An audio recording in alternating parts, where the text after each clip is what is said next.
George Zimmerman, Trayvon Martin, Ahmaud Arbery, and the McMichaels, Kyle Rittenhouse, and Hat Trick. And you got daggone Austin Metcalf and Carmelo Anthony. Which one is self-defense, which one is justified, and which one is murder? Please watch this video all the way to the end before you come in the comment section and tell me I'm right or wrong, or before you even understand what my opinion is. Because honestly, if you're trying to say because I'm black or conservative, you know what I'm gonna say, you probably don't, because I haven't looked at none of these that in depth to actually form an idea. I'm making this after I already made the whole video to let you know how my opinion changed. For the George Zimmerman daggone Trayvon Martin situation, at first I thought George Zimmerman was guilty and should have been in jail. But technically, based off what George Zimmerman said, because we don't have no other source of information, I gotta find him not guilty.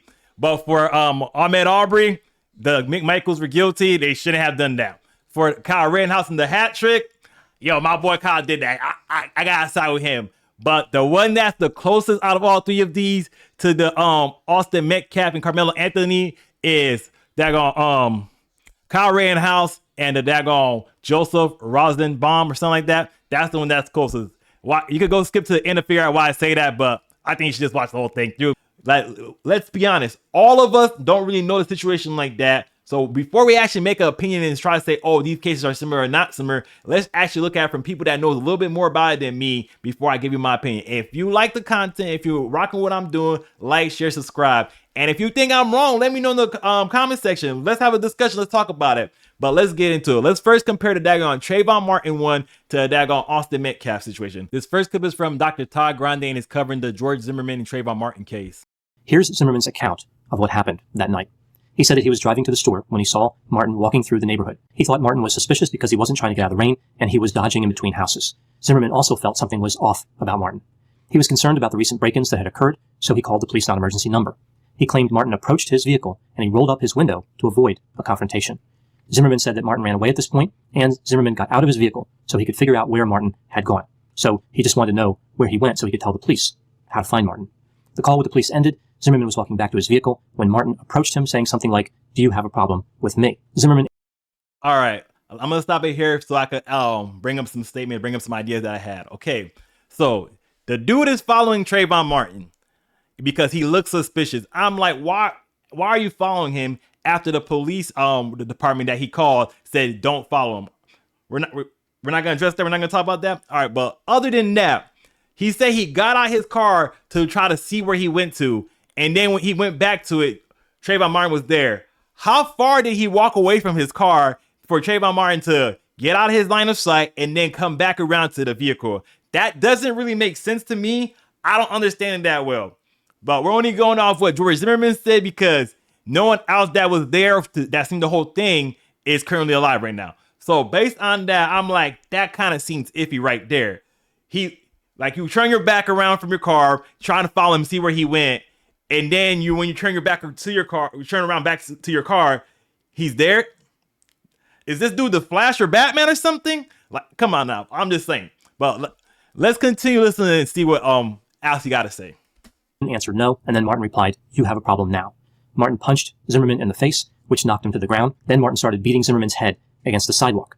Zimmerman cried for help, and at one point Martin covered his mouth. Martin saw the gun as Zimmerman pulled it out, and he said something like, "You're going to die now, or you're going to die tonight." The two fought over the pistol, and ultimately Zimmerman was able to get it away from him and shoot him one time. So listening to that right there, this is what I'm getting from it. He was following Trayvon Martin because he looked suspicious. And then when he lost sight of Trayvon Martin, he got out of his car to try to see where he went. And then Trayvon Martin somehow comes back around by the car that he left. So I'm like, you had to got a good distance away from your car to lose sight of this dude for him to be able to turn around and you not hear him and come back to your car and wait for you. That seems a little iffy to me because first of all, he called the police hotline and said, "Hey, don't follow him." He didn't. And then he got in an altercation with him. All right. So he got punched by the kid. He falls to the ground. So this is why I believe it's similar to the daggone Austin Metcalf situation, right?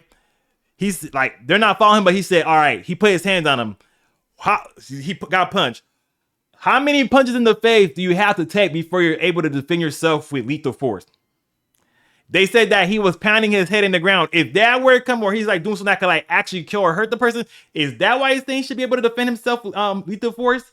Or because the kid in the other situation wasn't like hurting him that bad, even though he was in a group? Like, I just got some questions I gotta answer before I make a decision. Well, from a legal standpoint, I have to agree with the jury. He was not guilty beyond a reasonable doubt.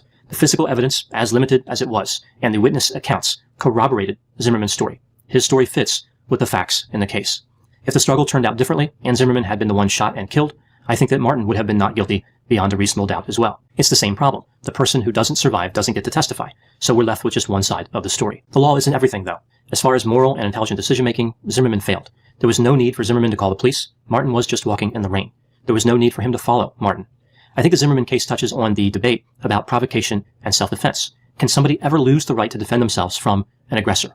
The answer is yes. For example, if an armed burglar breaks into a house that is empty and the homeowner comes back and confronts that burglar with a weapon, that burglar can open fire, but if they killed the homeowner, that would be murder. If they don't open fire and the homeowner kills them, well, then they're dead. So things don't work out well for the burglar either way in this situation. In the Zimmerman case, was Zimmerman's provocation of Martin so extensive that if Martin was in fact the aggressor, Zimmerman did not have the right to defend himself? Should Zimmerman have allowed Martin to beat him, potentially to death, because Zimmerman may have provoked that confrontation? If a police officer had walked up on this confrontation and shot Martin, would Zimmerman be responsible for Martin's death? Did Zimmerman's decision to follow Martin mean that Martin could do whatever he wanted to Zimmerman? If you go based off what George Zimmerman said 100%, that he was following Trayvon Martin, which is technically legal, and he lost sight of him, left the car to go see where he went, and then when he came back to the car, Trayvon was already there, and Trayvon Martin started the altercation by saying, "Oh, we got a problem." He said no, and then Trayvon Martin started beating him. And to the point where he was getting his head bashed into the ground, I kind of think he got legal self-defense to use lethal force. I might be wrong, I don't know, because me personally, I don't ever trust him 100%. I think that he left his car to go ask him, "What are you doing here?" and start questioning about and start interrogating him. But I don't know what happened, so we're just going based off what was accepted in court. So technically, legally self-defense. Me personally, I don't know. It seems questionable at best to me. This next clip is from Matt Walsh, and is covering the Ahmaud Arbery and the McMichaels case. They're white, Arbery's black. The context appears to be that there had been some break-ins recently in the neighborhood, and from the way that it's being reported, Gregory and Travis McMichael thought that Arbery looked like the potential burglar who had committed other burglaries. There was apparently a series of 911 calls that were placed about Arbery and his presence in the neighborhood, but apparently none of them identified any clear crime that Arbery was committing. So a couple of people called, but it wasn't clear what they actually were concerned about that Arbery was doing. One mentioned that he had been seen on a construction site and maybe inside a half-built home. It's not clear that the McMichaels saw any crime being committed. It's not clear if they saw a crime being committed or if they just thought he looked like someone who had committed a crime in the neighborhood at some point. The McMichaels say that they went to chase after Arbery and make a citizen's arrest. And they say they pursued him for a while, and he was trying to get away, and then they cut him off on the road, got out with guns. He went after them, attacked, they killed him. So that's sort of their version of events. Based on what Matt Walsh said happened, basically this is what I got from it.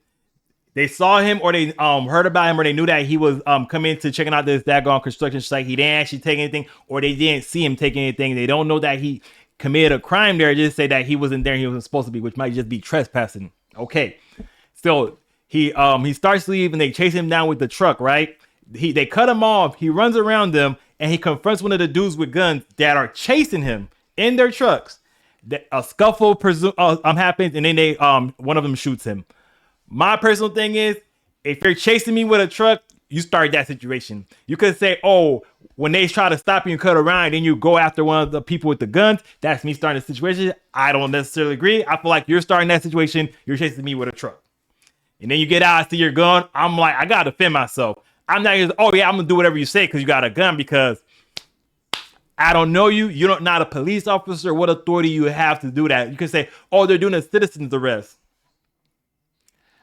You're a citizen. Like, technically, I think a citizen's arrest is not kind of like real, or not shouldn't be real, because you could just go around saying you're citizen's arresting anybody and they have to do what you say. I don't really agree with that. So if you're somebody trying to put you under like a citizen's arrest and then illegally a police officer, I'm gonna leave that situation. That's just me personally. And if they try to confront me with a gun, I might have to try to like fight for my life. I might end up dying, but it is what it is. That's just my personal opinion about it. Just because someone has a gun, don't mean I'm going to do everything they say. This next clip is from News Direct, and it's about Kyle Rittenhouse and the hat trick. New drone footage and a medical examiner's explanation may have enhanced the case against Kyle Rittenhouse in his homicide trial, according to USA Today, with the drone footage suggesting that although Joseph Rosenbaum had chased Rittenhouse, he was not as close to him during the chase as previous footage indicated.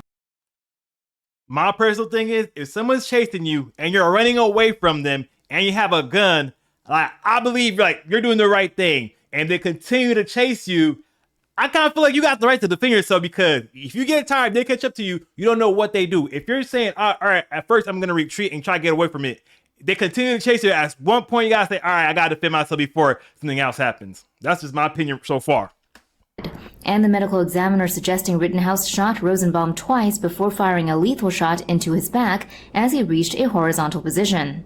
CNN reports Rittenhouse also shot at 3 people who confronted him in the aftermath of that shooting on the night of August 25, 2020, during chaotic protests following the police shooting of Jacob Blake. He fired 2 shots at one unidentified person and killed Anthony Huber with another shot after Huber had hit him with a skateboard. And finally, he shot off most of Gaige Grosskreutz' right biceps after Grosskreutz had briefly raised his hands to surrender before moving toward Rittenhouse with his own gun pointed at him. For the Kyle Rittenhouse situation, this is what happens. A dude tries to grab his gun, he gets it away from them and starts to run away. And then he turns around and shoots them. And then another dude is hit him with a skateboard in the head, and he shoots that dude too. And the third dude tries to say, oh, I'm coming peacefully, and he gets a pop too.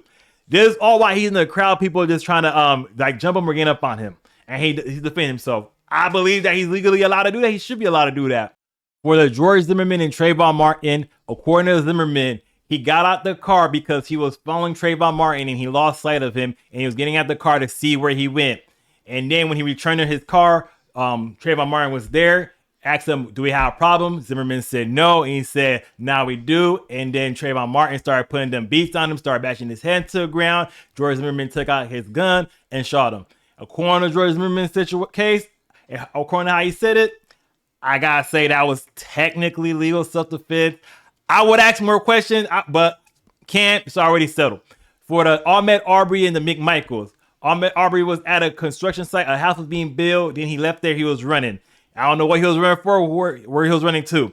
And then the McMichaels saw him. They were chasing him with their vehicles. And then one of them got in front of him. They had their guns on him. Arbery saw that, and he tried to grab the gun or something. And a scuffle came about because he was trying to grab the gun or trying to fight one of the dudes, and then another one shot him.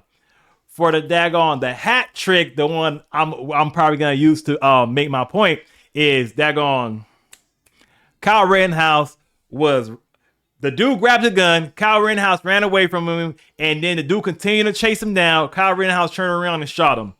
Then another dude was hitting him in the head with a skateboard. He got shot too. And a third dude came to him like, all right, I'm cool. And then put the gun on him. He got shot too. Out of all the situations I mentioned, the closest one that's closer to any of them is Kyle Rittenhouse and the first dude, Joseph Rosenbaum. The dude grabbed the gun, and then Kyle Rittenhouse retained control of it, and he ran away from the situation. He left. And to me, that's the one that's closest, because yes, technically, legally, they're going what's his name? Well, not Austin Metcalf, Carmelo Anthony. Legally, Carmelo Anthony is allowed to be there. There's no law saying he's trespassed or anything like that. Nothing about it, right? Carmelo Anthony says, "Hey, yo, you touch me, you see what happened, or punch me, see what happened." And a dude touched them, and then he stabbed him. So if the dude touch your gun, you run away, and then you turn around and shoot them. That's the one that's closest. It's not a word, like match word for word, but it's the closest one to the all three, because in one case you have the dude that got killed was according to the dude that survived was the aggressor. In another case, the people that were chasing him, I believe, was the aggressor, because you're chasing someone down with a pickup truck, and you can't say he's the aggressor because he grabbed the gun. No, you're chasing the dude, you cut him off with your vehicle, he's the aggressor. And then Kyle Rittenhouse, the other dude that grabbed the gun, similar to Austin Metcalf grabbing him or his bag or whatever he grabbed, is the aggressor. I know people want to say, oh, he shouldn't have been there. Bro, he was trying to get out of the rain. It's like, what law was he breaking? All right, he got to the seat first. It's not that big a deal. He shouldn't be there technically, but it's not. He's not doing anything wrong legally. That I know from what I read. Because there's still stuff going on at the trial, and at the end of the trial, we could dissect this again and see if my opinion changed, because all I'm going off is based off information I heard, and he said, she said. Until there's a trial and stuff like that, I don't know what's going to be accepted. I don't know what's going to be rejected as fact or in fiction. All right, so according to what I seen happen, the dude grabbed him and he shot him. It's similar to the dude grabbing him and he stabbed him. Where am I wrong about this? Like, that's the one that's closest to us, so where am I wrong? Like, come on now. Come on, where am I wrong? So if y'all disagree, let me know where I'm wrong. If y'all like the content, like, share, subscribe. But for now, that's all I got for y'all. I kind of think it might have been self-defense. I'm not 100% sure. I need more evidence, but this is formulating my idea right now. If y'all saying that Kyle Rittenhouse shoot the dude that was chasing him down with self-defense, you gotta say the same thing for that Carmelo Anthony in his situation with Austin Metcalf. That's all I got for y'all now. Hey, yo, I'm out. And we're out of here like a screaming herd of turtles.